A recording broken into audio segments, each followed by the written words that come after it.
Je ne vais pas revenir sur ce que j'ai enseigné dimanche matin, mais vous savez que l'apôtre Paul il a parlé à l'église de Corinthe, parce qu'il y avait un gros problème dans l'église de Corinthe.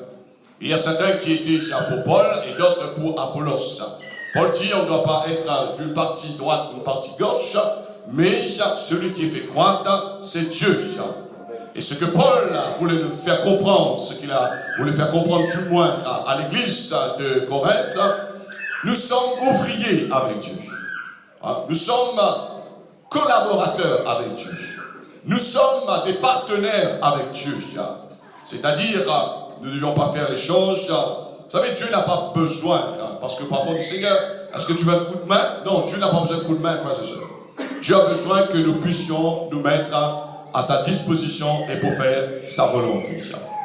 L'enfant de Dieu, un peu engagé ce soir. On va lire dans Jean chapitre 4, verset 31. Jean chapitre 4, verset 31.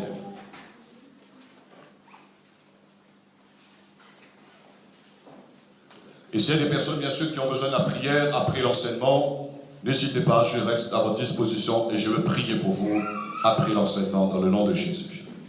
Essayez de bien suivre l'enseignement, frères et sœurs, parce que vous savez, tout le mercredi, je consacre ce temps pour enseigner la parole de Seigneur. Vous savez, là, je dois partir à Madagascar.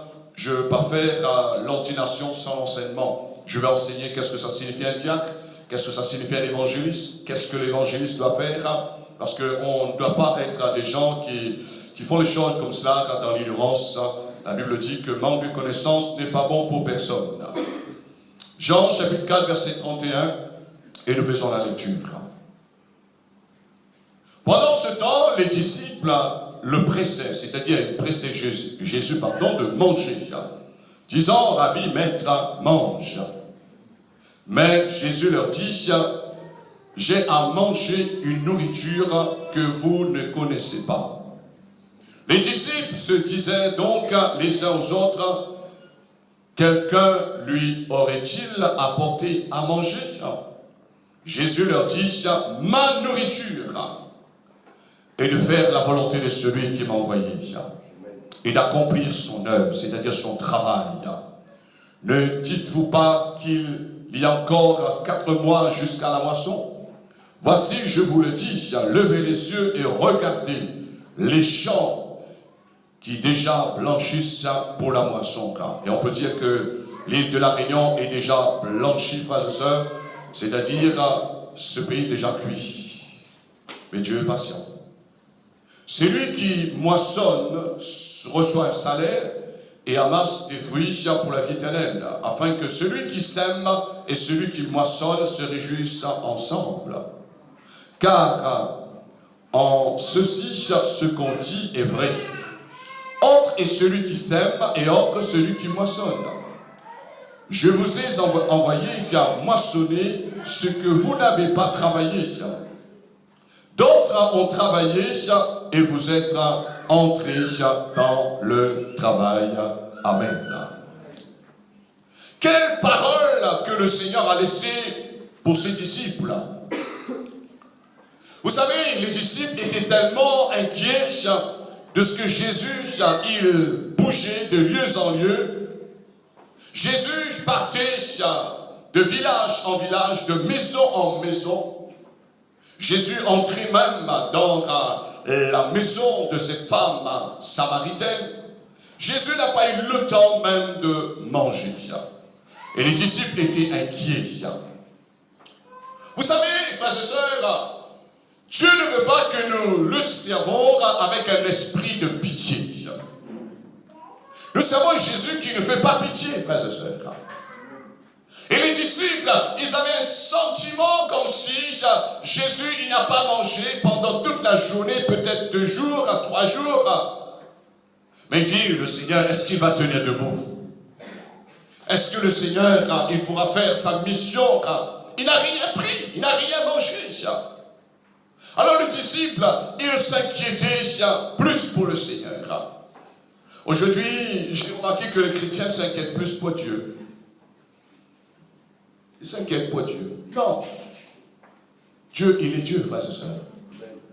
C'est lui, au contraire, il nous a dit de ne vous inquiéter de rien.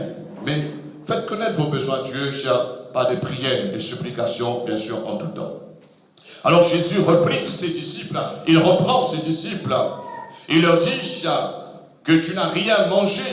Jésus leur dit, ma nourriture, vous ne connaissez pas quelle sorte de nourriture que je dois manger. Et si nous référons ce que Jésus a dit à ses disciples, que l'homme ne vivra pas de pain seulement, mais l'homme a besoin de la parole qui sort de la bouche de Dieu. On peut avoir tout sur cette terre, toute l'abondance, et vous savez que nous sommes limités dans notre estomac. À certains moments, on peut faire des gâchis dans la nourriture. Parfois, on a l'envie de bien manger, mais soit il n'y a plus d'appétit, soit je ne sais pas, il y a un problème qui arrive, il y a un tracas, et l'appétit est coupé. On voit des gens qui ont beaucoup à manger aujourd'hui, soit ils sont malades. Il y a toutes sortes d'obstacles qui arrivent. Alors Jésus dit que l'homme ne doit pas vivre seulement de la nourriture. L'homme ne doit pas manger en croyant que Dieu nous a mis sur la terre seulement pour manger, pour vivre, pour dormir. Ça, frères et sœurs, on sait que c'est tout le monde des païens qui cherche ces choses-là. Mais Jésus voulait montrer que lui, il ne vient pas d'en bas, mais lui, il vient d'en haut. Frères et sœurs, écoutez-moi bien ce soir. Vous êtes nés, quand vous êtes arrivés sur la terre, à travers la semence de la terre que Dieu a donnée à vos parents. Mais depuis que vous êtes venus au Seigneur, depuis que vous avez donné votre vie au Seigneur, la Bible dit que nous sommes nés de nouveau. Et la nouvelle naissance ne vient pas d'ici-bas. Quand un chrétien parle encore les choses d'ici-bas, il résonne dans cette vieille nature charnelle qui ne rentre pas, qui ne reçoit pas le royaume de Dieu. Cela montre qu'il est toujours terre à terre. Terre à terre, il est impossible de travailler avec Dieu. On va faire toujours les choses, et comme dit un homme de Dieu, on sera un peu comme une poule qui va qui va picorer les grains de maïs. Mais on ne sera pas comme l'aigle qui vient en haut sur la montagne. Alors ce que Jésus voulait dire, ma nourriture, vous ne connaissez pas quelle sorte de nourriture que le Seigneur m'a donnée. Jésus voulait dire, si je ne mange pas cette nourriture, je peux manger tous les animaux bien faire cuire sur la terre. Je peux manger le plus bon repas de luxe. Je peux aller dans le plus grand restaurant. Je peux manger les nourritures assez chères. Mais je serai toujours faim. J'aurai toujours faim. Quand un chrétien ne fait pas la volonté de Dieu, il a toujours faim. N'est-ce pas vrai? Je ne parle pas de la faim de son estomac, il n'est jamais content. Quand quelqu'un a faim, il n'est jamais content, non? Quand quelqu'un n'a plus faim, il est rassasié, il est content, frères et sœurs. On dit merci bien, mais j'ai bien mangé, regarde mon plat, il prend. Mais quand on voit qu'il laisse son plat sur la table, même pas la moitié, il a mangé, ça veut dire que cette personne, frères et sœurs, elle est rassasiée. Mais quand on regarde, on dit, oh, c'est propre. Alors, lorsque nous ne faisons pas la volonté du Seigneur, on a toujours faim. On a toujours faim. On a toujours faim.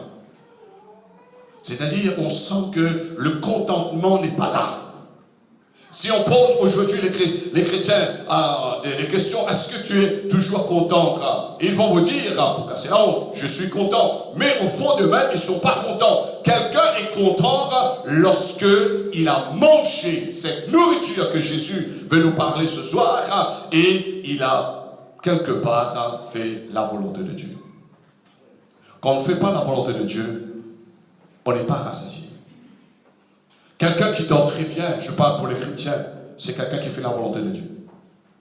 Qu'importe s'il n'a pas d'argent, qu'importe s'il n'a pas un bon transport, peu importe si la journée, il a eu la pluie, il y avait une grosse chaleur, qu'importe si les gens ont mal parlé de lui, mais il est satisfait parce qu'il a fait le travail de Dieu. Il a fait le travail que le Seigneur lui a confié. Vous savez ce qui réjouit mon cœur, et vous allez comprendre dans quelques instants. dis, Seigneur, tous les pays que je veux visiter, bientôt je serai à Madagascar. Je veux mettre en application de donner toute bénédiction que Dieu donne dans ma vie, à travers ma vie, je veux donner à ce pays-là. Tout ce que Dieu me donne pour l'île de la Réunion, je veux bénir l'île de la Réunion. Ce que Dieu me donne pour Madagascar, je ne parle pas seulement la parole de Dieu, je ne parle pas seulement la prière, je ne parle pas seulement les dons spirituels, je ne parle pas seulement l'onction, mais ce que Dieu me donne financièrement, je veux bénir le peuple de Dieu. Parce que je ne parle pas pour faire ma volonté. Lorsqu'on part pour faire notre volonté, on attend quelque chose de retour. C'est pourquoi Jésus a corrigé les disciples en disant, lorsque vous allez prêcher l'évangile, ne vous inquiétez pas, qu'est-ce que vous allez manger. N'allez pas chercher qui va préparer la nourriture pour vous, mais si vous faites la volonté de Dieu, Dieu s'occupera de vous. On a besoin de comprendre réellement ce que c'est la volonté de Dieu. Vous savez, j'ai appris quelque chose cette semaine, frères et sœurs, ça m'a déchiré. Ça m'a déchiré, Père Priori. Il y a des gens qui sont sortis, je ne sais pas, et j'avais mis en garde à ces églises, ces pasteurs en disant, faites très attention, vous ne savez pas qui est cette personne, vous ne savez pas qui sont ces personnes, vous ne savez même pas qui les envoyait, est-ce qu'il y a un ministère apostolique, est-ce qu'ils ont un mandat, en disant non, ils sont une équipe, je dis faites très attention. Et aujourd'hui, frères et sœurs, la nouvelle que j'ai appris en disant, après avoir raclé 50 000 euros, il n'y a plus de traces, il n'y a plus de rien. Je dis quoi, 50 000 euros 5 000 euros, peut-être on ne dit pas trop, mais 50 000 euros.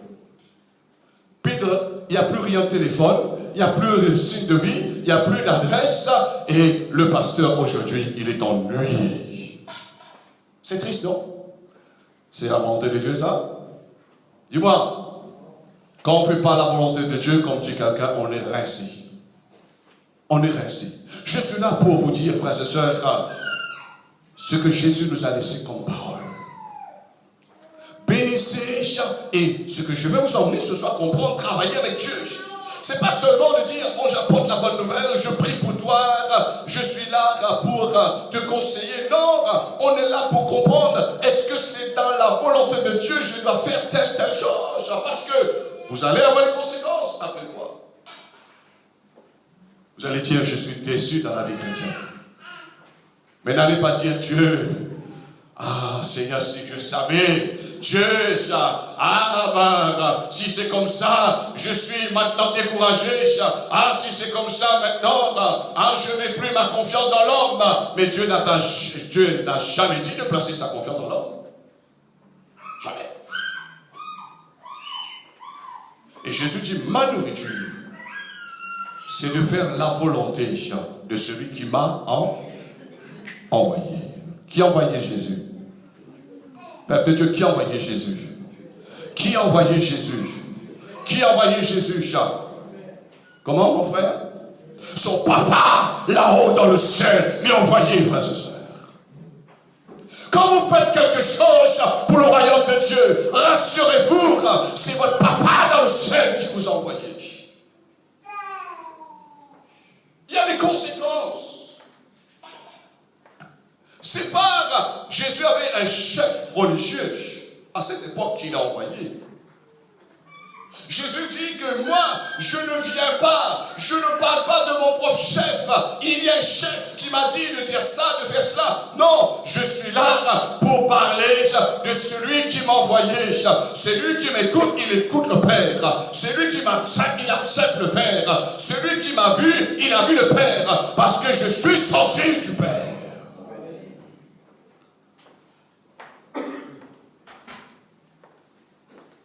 Vous êtes encore là? Vous pouvez encore tenir? Dis-moi si vous pouvez encore tenir. Je peux continuer? Ce n'est pas petite affaire de faire la volonté de Dieu. Nous ne sommes pas dans un club. Nous ne sommes pas dans un mouvement parmi tous les mouvements, frères et sœurs. Je vous parle des choses qu'un jour nous raconterons à Dieu. Je vous parle des choses, frères et sœurs. La Bible dit, écoutez ça bien. nous aurons compte à rendre, même pour un seul brin de nos cheveux. Parce que Dieu le Père, il compte tous les brins de notre cheveux. Nous aurons compte un jour à rendre, frères et sœurs, avec ce que nous avons fait, avec la parole de Dieu, avec les dons que Dieu nous a donnés, avec les finances que Dieu nous a données. Qu'est-ce que vous avez? Vous savez, aujourd'hui, il y a trop de déchirures dans le corps de Christ. Vous savez, ça vient d'où? Parce que les gens ne font pas la volonté de Dieu. Ils font la volonté de l'homme. J'ai parlé ça dimanche. Paul dit, si je plais au corps des hommes, je ne suis pas serviteur de Christ. Vous connaissez mon chef, vous? Est-ce que vous connaissez mon chef? Nous avons un seul chef. Il s'appelle? Le chef de l'église, c'est qui? Quand quelqu'un vient, il faut toujours dire, qui t'a envoyé? Qui t'a mandaté?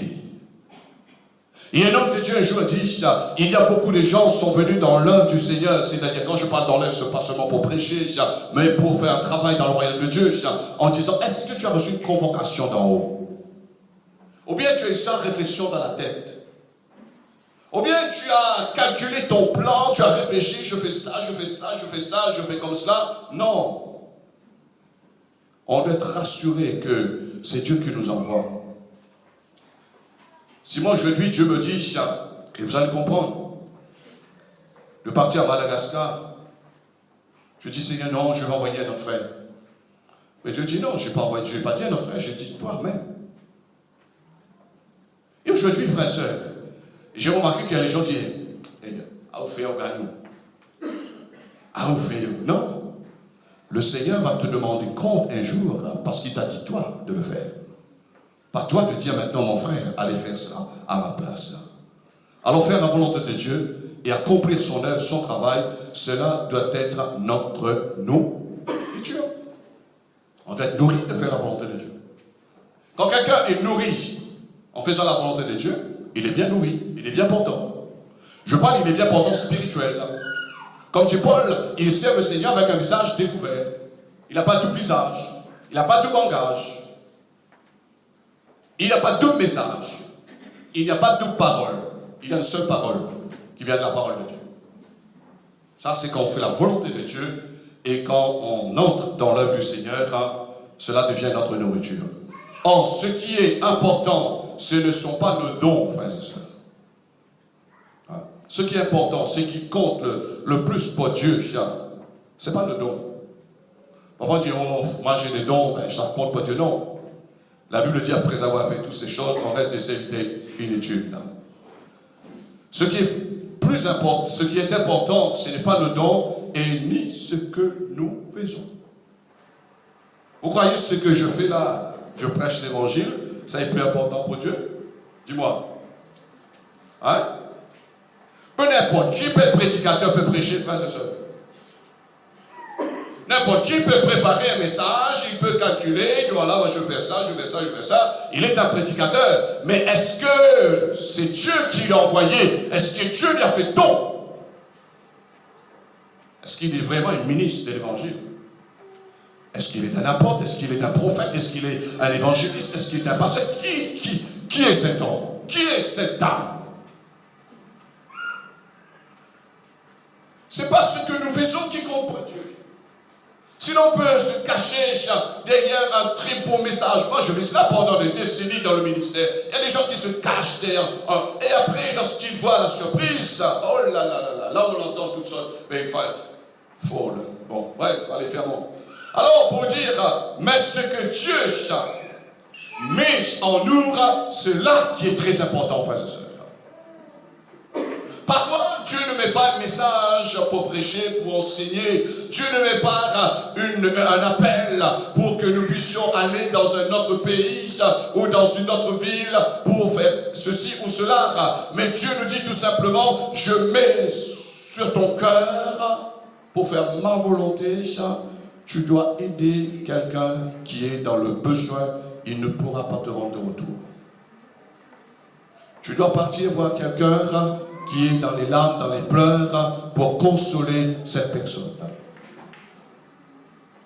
Parfois, dans le ministère, le Seigneur ne m'envoie pas pour aller prêcher, le Seigneur ne m'envoie pas en mission. Mais Dieu me dit tout simplement, tu dois donner de l'aide. Quand je parle de l'aide, comme dit quelqu'un, il faut qu'on est capable de trousser notre chemise, la manche du moins, et de mettre la main à la pâte. Parce que nous ne voulons pas être servis, mais nous voulons être au service des autres. On reconnaît un vrai serviteur de Dieu qui fait la volonté de Dieu lorsqu'il est au service des autres. Et comme j'ai déjà dit, on ne choisit pas le travail. Je ne veux pas dire que moi j'ai tel don. Il y a les gens qui disent, moi j'ai tel don, vous savez, que tout est prêt. Et je suis là pour prophétiser, je suis là pour prêcher. Laisse-moi vous dire, frères et sœurs, avant de devenir prédicateur, avant de devenir pasteur, avant de rentrer dans le ministère apostolique, s'il vous plaît, je portais des sauts de béton sur la tête pour construire les bâtiments pour l'église. J'ai pris la truelle, j'ai posé des carreaux, j'ai construit des baptistères, pas seulement un baptistère, beaucoup de baptistères, la sœur, vous voyez là, vous rendre compte. On a construit des salles. Pas seulement de dire, tout est prêt, on arrive là, et puis on prêche l'évangile. Mais j'ai remarqué que les gens, comme dit Créole, attendent seulement gâteau, prêt pour manger. Ça, c'est pas faire la volonté de Dieu, ça. Et il y a les gens parfois qui disent, mais c'est facile, là. Hein? Oui, j'ai vu ça dans une vision. Le Seigneur m'a déjà montré cela. Il n'y a rien qui m'agace comme ça. Seulement quand on fait béton pour aller, on n'a pas vu ça, ouais. Vous avez vu quand toutes les portes, quand tout fait pareil, là on l'a vu, là. Les disciples, ils voulaient être des assistants. Et Jésus les a laissés, hein. C'est pourquoi lorsque Jésus avait fait le miracle en multiplication des pains, ils ont vu l'abondance, ils ont vu la prospérité, en disant Seigneur, maintenant plus besoin de travail, plus besoin de la pêche. On suit Jésus, Jésus donne de pain gratuit, Jésus fait les miracles, mais Jésus les a emmenés dans un lieu où c'était impossible de trouver du pain, impossible de trouver un supermarché, impossible de trouver de la farine, impossible de trouver quoi que ce soit pour manger en plein dans la tempête dans la mer Galilée. Ils ont commencé à paniquer, non? Et Jésus les a repris en disant homme de peu de foi. Jésus voulait dire homme de peu de foi. Vous avez eu seulement la foi pour multiplier des pains, mais maintenant, quand il faut faire la volonté de Dieu, pour passer de l'autre bord, il faut traverser la mer, parce qu'ils croyaient, pendant qu'ils vont traverser la mer, ils perdent un grand pêcheur de poissons, en croyant que là, ils vont prendre des poissons, ils vont emmener cela après au bord du rivage, ils vont faire des grillades, ils vont manger. Laisse-moi vous dire, la pétia coupée, frère et sœur. Problème, lorsqu'ils arrivent de l'autre côté du rivage, il y a encore travail à faire, il y a encore un témoin, ils sont dans la tempête, ils sont dans, je ne sais pas, frère et sœur, qu'est-ce qui s'est arrivé réellement dans cette barque. Hein. Je suis certain que beaucoup ont eu la diarrhée. Tant que quelqu'un ne passe pas par là dans l'œuvre du Seigneur, pour lui, c'est bon faire la volonté de Dieu. Mais quand il commence à avoir la diarrhée, c'est là qu'ils vont dire, pas l'appel de Dieu, moi.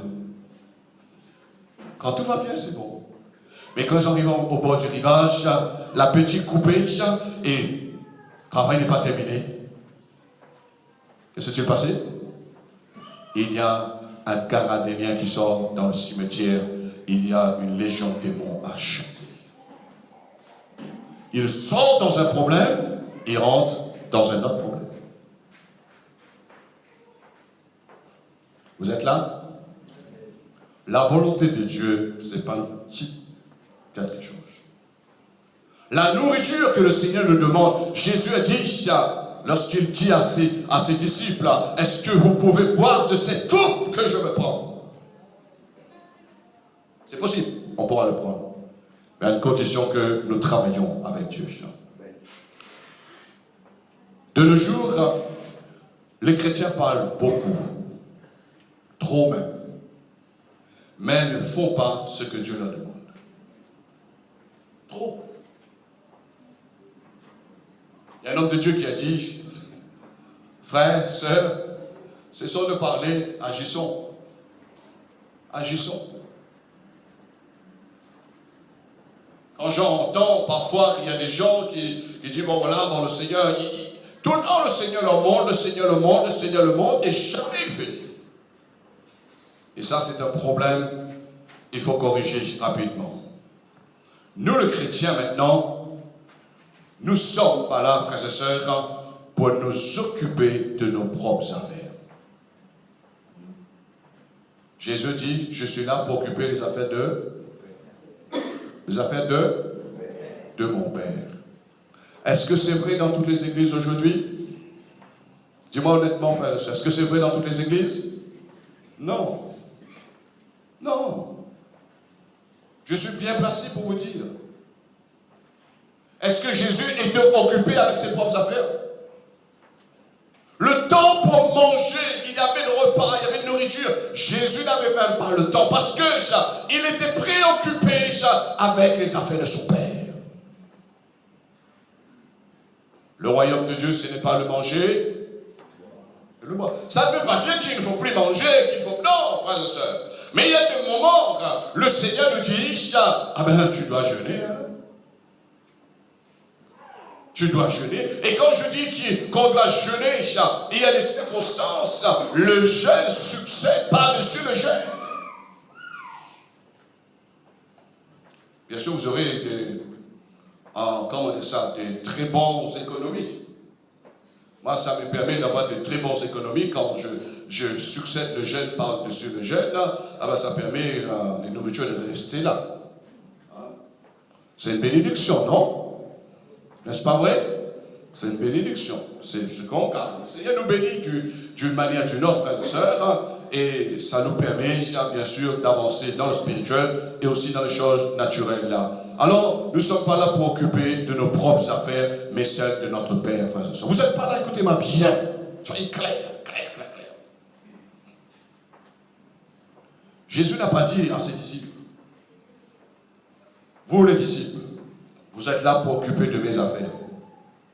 Il a voulu montrer à ses disciples, mettre l'emphase. Vous aussi, lorsque vous allez entrer dans le ministère à plein temps, lorsque je serai enlevé, je serai là-haut, à la droite de Dieu le Père, vous aussi, vous allez vous occuper des affaires de mon Père. Vous n'êtes pas là pour occuper mes affaires, frères et sœurs. Non. Parce qu'il y a des gens, souvent des fois, ils croient qu'on est là pour occuper les affaires d'un homme. Non. La récompense se trouve avec Dieu. La récompense ne se trouve pas dans la main des hommes. L'homme reste qu'un serviteur, l'homme reste qu'un instrument. L'homme, il est là pour faire ce que Dieu lui demande. Mais nous sommes là pour occuper les affaires de notre Père. Et je peux vous dire, frères et sœurs, dans le ministère, c'est pas facile d'occuper les affaires de notre Père. Occuper les affaires de notre Père, comme je disais tout à l'heure, c'est pas seulement d'avoir une réunion, 2 réunions, 3 réunions, 4 réunions, 10 réunions par semaine, mais il y a plus. Et c'est pour cela que les chrétiens de nos jours dans l'île de la Réunion ne voient plus le travail qu'il y a à faire dans cette île.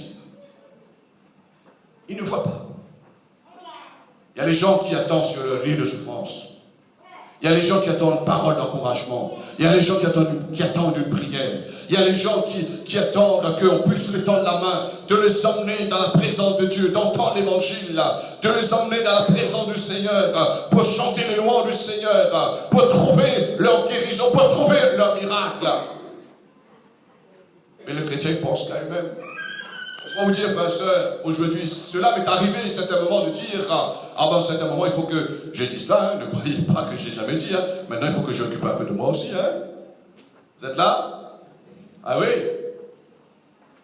Je prends un petit peu l'âge, maintenant il faut que je m'occupe aussi un peu de moi. Mais le Seigneur dit, un jour, comme il a dit à Paul, à Dr. Wangisho, mais tu vois le repos là, un jour dans le ciel. Mais sur la terre, pas de repos. Vous comprenez? Tant que Dieu nous dit, il faut faire ça, il faut faire ça, et nous n'allons pas terminer de courir de ville en ville, de village en village et de pays en pays, frères et sœurs. Dieu ne cesse pas de nous surprendre. Nous servons un Dieu qui ne cesse pas de nous surprendre, frères et sœurs. Et je m'explique. Dans le sens, nous ne savons pas souvent de voir ce que Dieu, il veut que nous puissions le faire pour sa gloire et pour sa volonté. Et nous surprend. Je ne sais pas si vous avez été surpris. Peut-être jusqu'à maintenant, vous vivez une vie chrétienne. Problème, solution. Vous avez problème, on cherche la solution. Ça, on connaît la vie chrétienne, problème égale solution. On est fatigué, Jésus donne la force. Mais c'est plus que cela. Quand on fait la volonté de Dieu, il y a certains moments, on veut aller, le Seigneur dit reste. Comment vous réagissez? Vous voulez aller, le Seigneur dit non. Attendez. Les disciples voulaient aller prêcher, aller évangéliser. Le Seigneur dit attendez, restez à Jérusalem. Il y a des moments où on veut faire ça, on veut faire ça, on veut faire ça. C'est pourquoi la Bible dit que ça ne dépend pas de ce qui veut, ce qui court, mais ça dépend de la volonté de Dieu.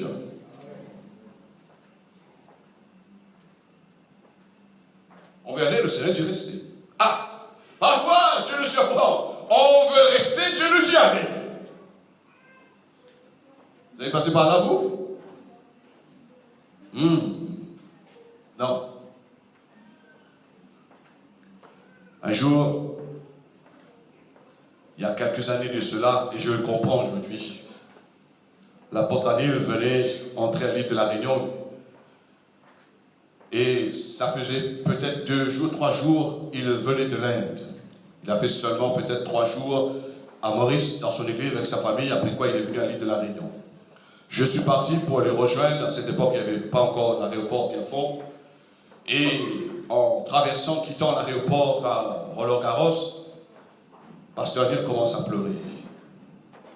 Il dit, plus jamais je veux retourner en Inde. Parce que j'ai raté la mort.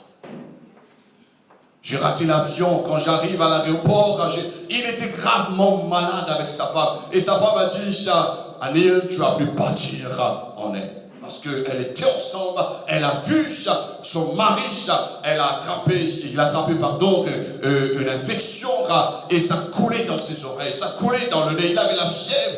Et on était obligé de le porter sur 2 morceaux de bois, de mettre un morceau de golige et de lui porter, de faire un brancard. Il a porté le pasteur jusqu'à l'aéroport. En arrivant à l'aéroport, le vol est annulé. Il cherche maintenant un petit hôtel pour cager jusqu'à le lendemain matin. Il m'a dit qu'on a trouvé une petite pièce peut-être à 1 mètre sur 2 mètres. La fièvre comme ça. Et quand il était de retour, il a dit, jamais, plus jamais, je vais retourner en Inde. 64 ans cette année, il est reparti en Inde. Quand il m'a dit ça, ça faisait 15 ans en arrière. Aujourd'hui, 64 ans, il est reparti en Inde, à Malaisie, à l'Indonésie. Le Seigneur lui a dit, maintenant tu auras encore plus de travail à faire. Quand on ne veut plus aller, c'est là le Seigneur d'y aller.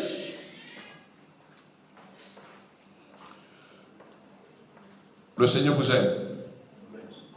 Amen. Le Seigneur veut le meilleur pour vous.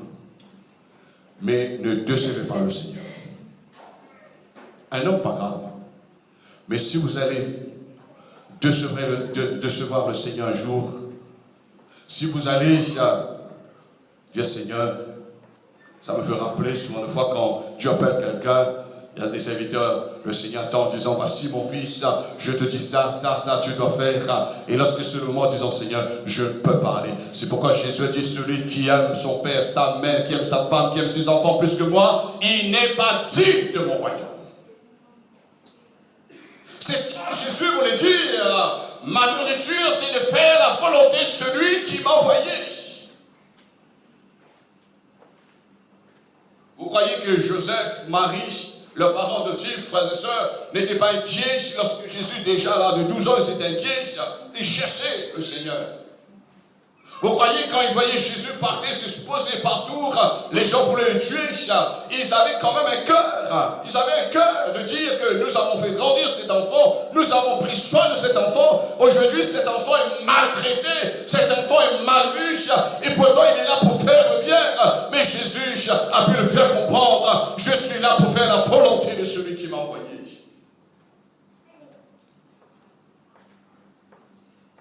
Si vous ne savez pas qu'est-ce que ça signifie le nom d'un apôtre, vous allez comprendre ce soir. C'est un envoyé de Dieu. Dieu m'a envoyé à l'île de la Réunion.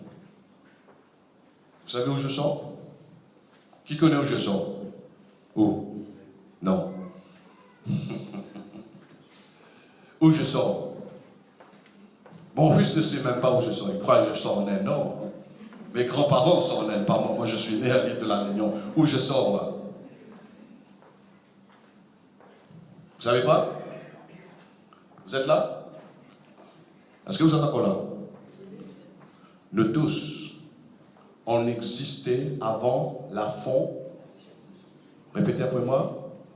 Avant la fondation du monde. Je n'étais pas en Inde, mais j'étais avec Dieu là-haut. Mon esprit existait déjà avec lui. Lorsque le temps fut accompli, lorsque Christ avait déjà tout accompli à la croix, lorsque l'île de la Réunion fut découverte, c'est là, parmi la semence, parmi le sperme, c'est parvenu dans le vide, que Dieu a dit maintenant je vais utiliser mes parents. Parce que ce n'est pas mes parents qui m'ont donné la vie. La vie vient de Dieu. Le souffle de vie vient de Dieu. Le souffle de vie doit retourner. L'esprit retourne à Dieu. Alors, au moment voulu, Dieu dit, tu es dans mon plan, je veux t'envoyer maintenant à l'île de la Réunion. Et lorsque j'ai rencontré le Seigneur, lorsque j'ai trouvé le Seigneur, Madame Damaris me connaît très bien. Elle m'a vu quand j'étais jeune, j'avais 19 ans, je parlais avec un certain proche de la famille, avec mon épouse, avec la sœur Lisbeth. Elle m'a vu, elle m'a connu. Mais je croyais que je suis venu comme ça dans le monde, comme toutes les autres personnes. Mais lorsque l'évangile est arrivé dans ma vie, le Seigneur m'a changé, Dieu m'a transformé.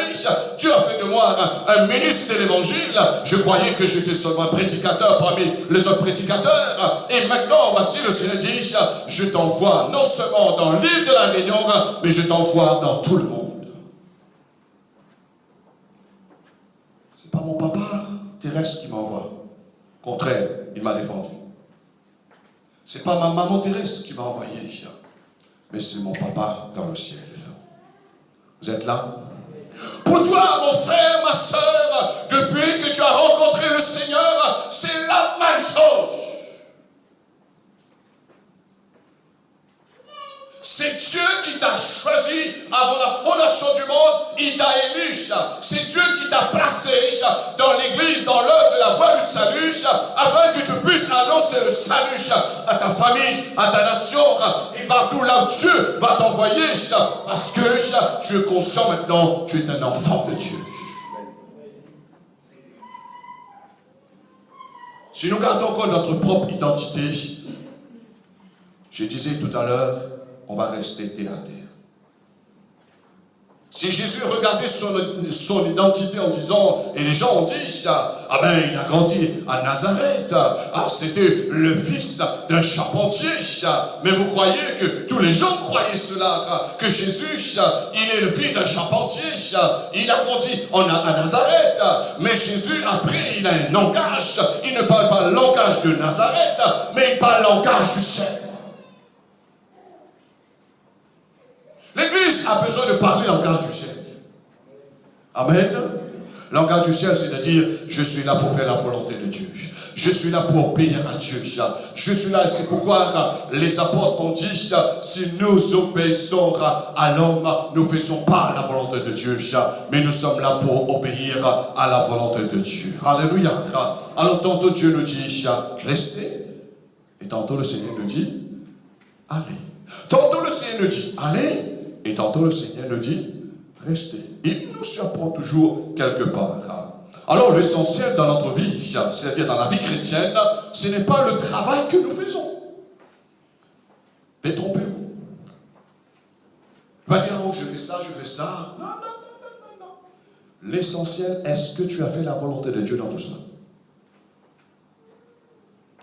On peut donner quelqu'un, je prends l'exemple, écoutez-moi bien, vous allez comprendre. On peut donner quelqu'un tous les matériels, on peut donner toutes les fournitures qu'il faut pour crépir, pour faire la finition sur un bâtiment. Mais lorsque le chef d'entreprise il arrive, il dit qu'est-ce que tu as fait dans la journée? Oh patron, ah bien chef, je fais cela, je fais cela, je fais cela. Mais qui t'a dit de faire cela?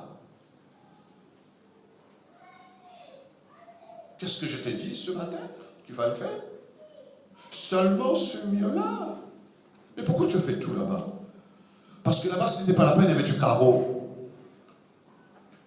Là-bas, ce n'était pas la peine parce qu'il y a du plancher qui doit venir. C'est pas que tu as commencé là avec du crépissage, tu vas terminer tout. Non, c'est bon là-bas, on va mettre des planchers sur le mur. Et voilà ce que les chrétiens se trompent souvent de fois en disant, Seigneur, je fais cela, je fais cela, je fais cela, je fais cela. Et qu'est-ce que Dieu nous dit? Aïe de moi, je ne vous connais pas. Oh. Seigneur, j'ai cherché les démons, j'ai prophétisé, je fais ceci, je fais cela. Mais le Seigneur dit, tu es un ouvrier, mais un ouvrier d'injustice. La parole de Dieu, elle ne changera pas. Amen. La parole de Dieu, écoutez-moi bien. Parfois on peut entendre des prédicateurs qui peuvent vous taper dans le dos en disant, toi tu es un bon frère, tu es bon. Toi tu es quelqu'un ça.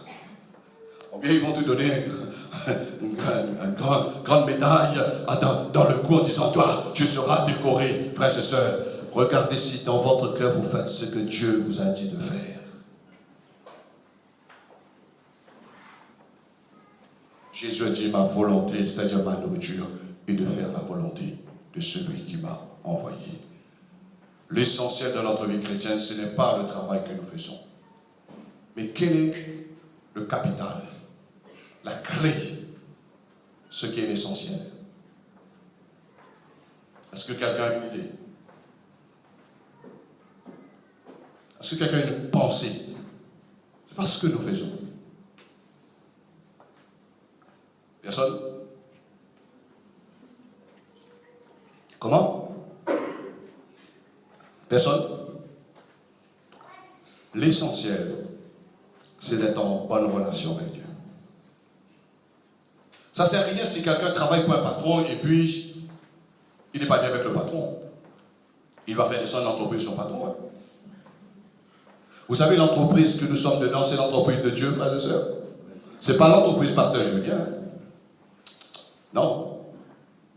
C'est l'entreprise de Dieu. C'est pourquoi les apôtres ont dit, du moins ces hommes qui ont voulu arrêter les apôtres en disant, non, il ne faut pas les arrêter, parce que si cette entreprise vient de Dieu, ça va continuer. Mais si ça vient de l'homme, ça ne va pas continuer. C'est notre relation avec Dieu qui compte. C'est pas mon message, je le disais tout à l'heure, c'est pas ce que je fais ce soir qui est plus important, mais c'est ma relation chaque matin, quand je réveille, je suis en dialogue avec mon papa dans le ciel. Si je ne trouve pas la présence de mon papa dans le ciel, ça ne sert à rien mon message. Je veux vous dire franchement, je veux badiner.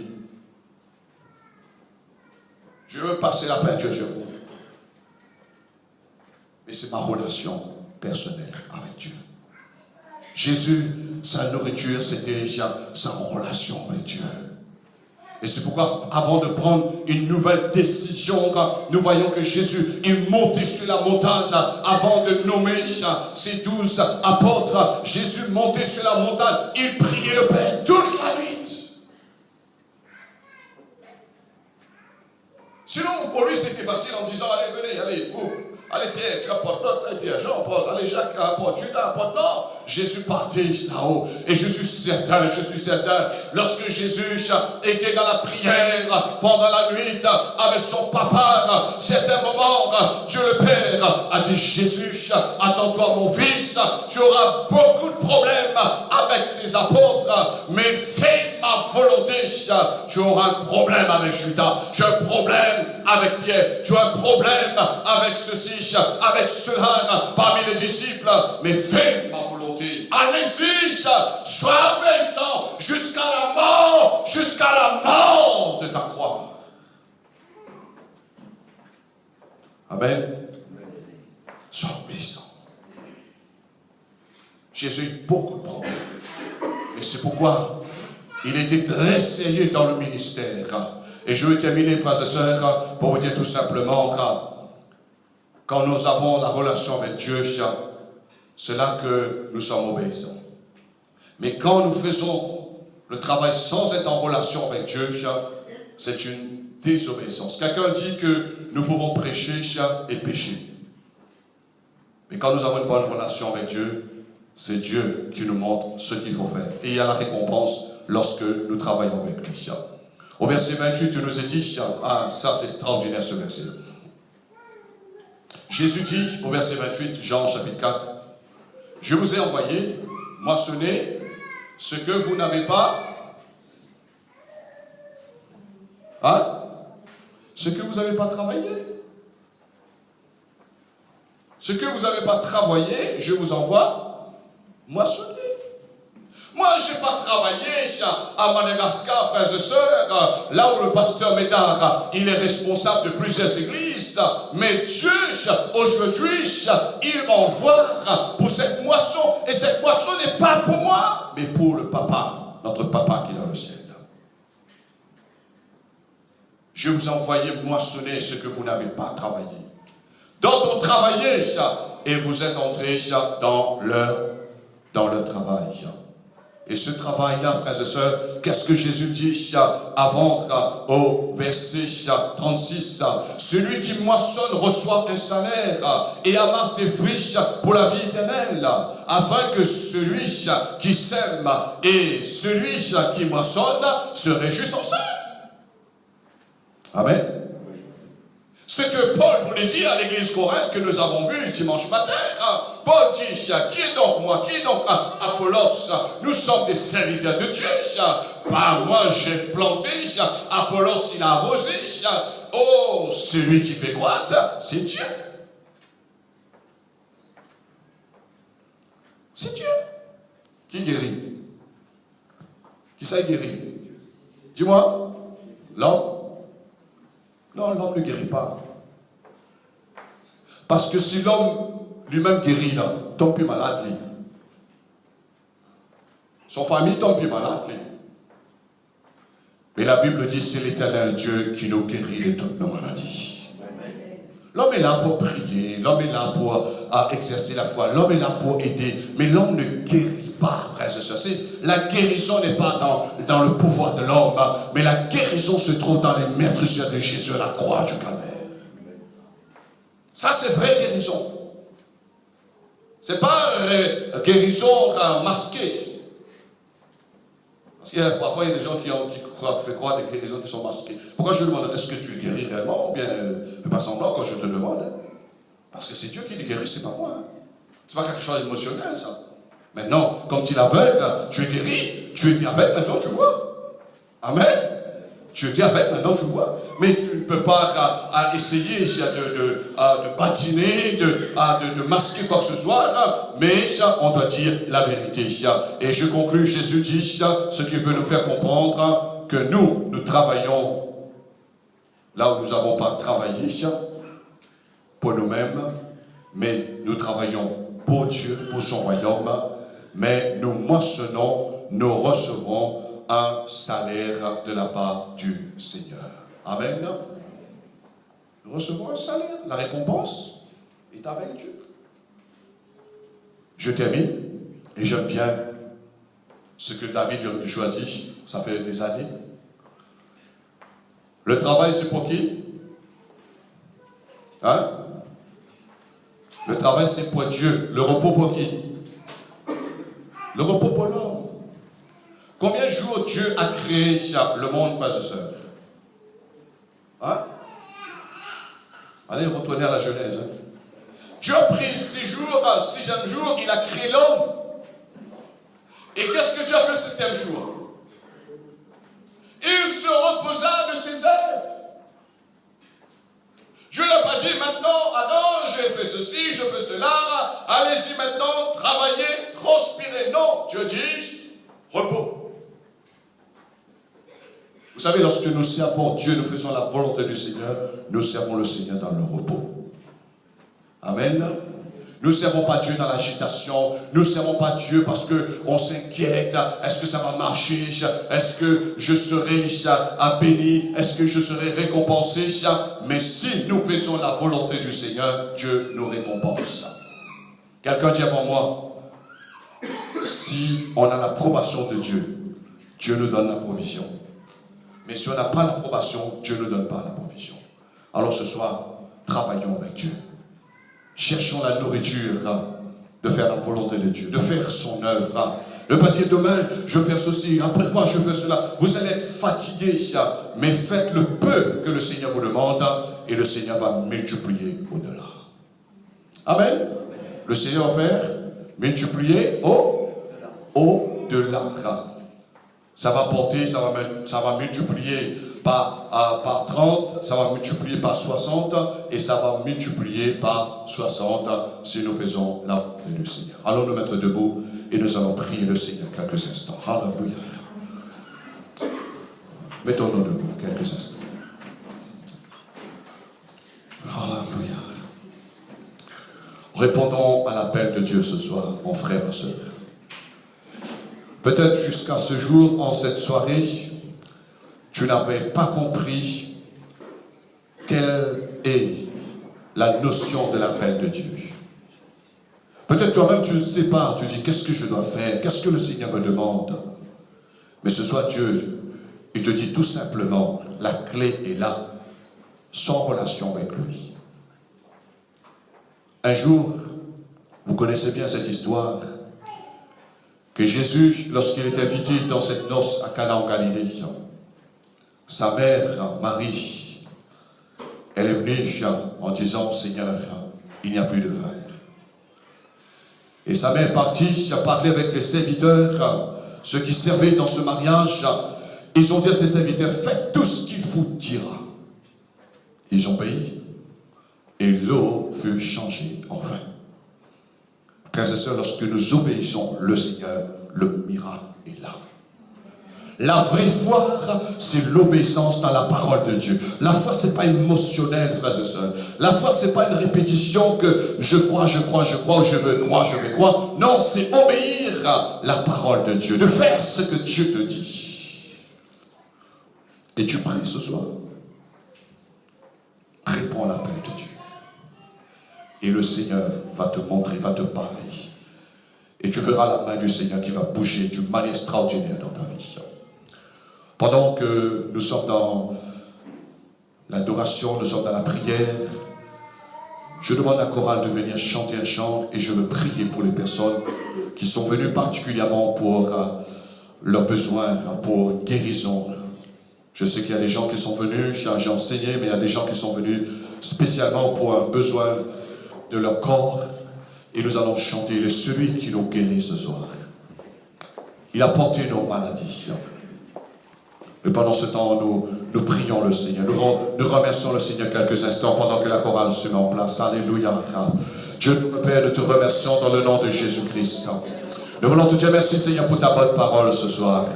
Merci Dieu pour la révélation que tu m'as donnée pour l'Église. Cette révélation Seigneur, je sais Christ que tu as reçu de ton Père. Parce que tu as su répondre à tes disciples en disant à tes disciples que ta nourriture n'est pas une nourriture qui est préparée, qui a été préparée ici-bas, mais cette nourriture vient d'en haut, c'est de faire la volonté de celui qui t'a envoyé, d'accomplir l'œuvre de ton Père. Et ce soir, Père, nous voulons répondre ton appel dans l'obéissance. Nous voulons être comme Samuel. Oui, Seigneur, lorsque tu nous parles, quoi que tu nous demandes de le faire, nous voulons dire, Seigneur, parle, je t'écoute. Seigneur, nous voulons ce soir que tu nous donnes un cœur docile. Seigneur, moi-même, je travaille pour ta gloire. Je travaille pour l'expansion du royaume. Mais avant tout, je vais être en relation avec toi, Père. Dans le nom de Jésus. Et je demande à toutes les personnes qui ont besoin de la prière de s'approcher sur le devant. Pendant que la chorale chante, il est celui qui nous guérit. La guérison, ce n'est pas nos mérites. La guérison, ce n'est pas ce que nous devions faire quelque chose pour mériter. Mais la guérison, on l'accepte, on croit dans le sacrifice de Jésus. On croit dans ses mains blessures. Mon ami, si tu as un besoin ce soir, tu as besoin que Dieu puisse te toucher, Dieu puisse te libérer, Dieu puisse te guérir ce soir. Quitte ta place ce soir. Approche-toi dans la présence du Seigneur. Pendant que nous chantons maintenant, il est celui qui nous guérit. Alléluia. Il a porté nos maladies. Alléluia. Merci Jésus.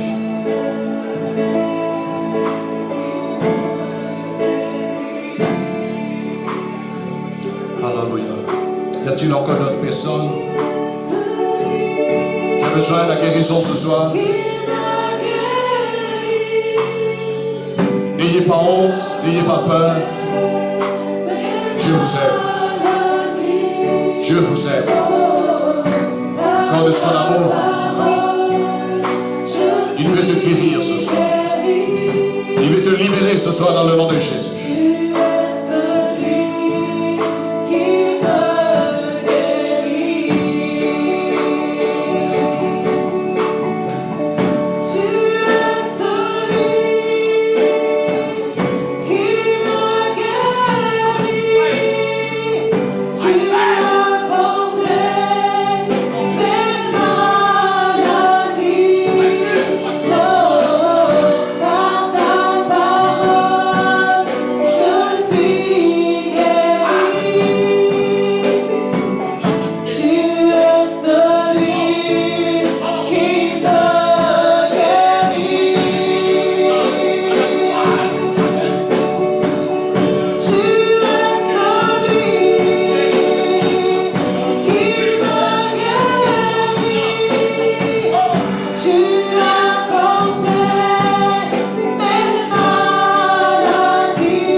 Merci Seigneur pour l'œuvre de la croix, l'œuvre parfaite que tu as faite pour nous sauver, pour nous délivrer de tout le mal.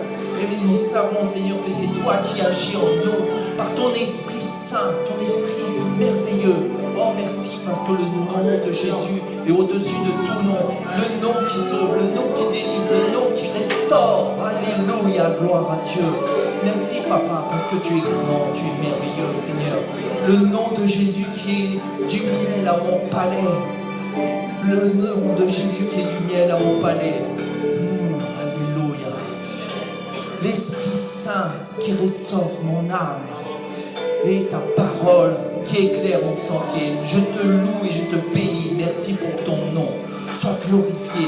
Merci pour les frères et sœurs qui ont écouté ta parole. Que ta parole, Seigneur, puisse rentrer dans leur cœur et faire son chemin. Merci parce que tu es là pour eux, Seigneur. Tu les envoies travailler pour toi, pour ton œuvre, Seigneur. L'œuvre parfaite que tu as accomplie à cette croix. Nous voulons vraiment nous mettre en connexion avec toi parce que c'est toi, Seigneur, qui as connu le mal, pris toutes nos souffrances, Seigneur, à la croix. Et nous croyons, Seigneur, que tu es là, que tu fais tout pour nous, Seigneur. Oh, tu es merveilleux, tu es magnifique. Et nous te louons, nous t'exaltons en tout temps, en toute occasion. Et dans la prière, nous croyons que tu as tout fait pour nous. Sois glorifié, sois exalté. Merci, Seigneur, pour les frères et sœurs que tu vas raccompagner chacun chez eux. Tu les entoures par des anges, Seigneur. Que chacun puisse rentrer comme tu as voulu, Seigneur, dans leur foyer, Seigneur. Et qu'ils puissent rentrer, Seigneur, avec une paix, une joie parfaite que tu as semé dans leur cœur. Sois glorifié, sois exalté. Et que ton peuple, Seigneur, crie Alléluia, gloire à l'Éternel. Amen. Amen. Voilà, on vous donne rendez-vous samedi à partir de 18h30 avec toute l'église. Nous allons rendre un culte à Dieu, la célébration. Donc, passons l'annonce pour les frères et sœurs qui n'ont pas pu venir ce soir, dimanche matin, afin qu'ils soient là pour bénéficier le ministère du pasteur Steve Sangaoprisha. Et que la grâce du Seigneur et que la paix du Seigneur vous accompagne.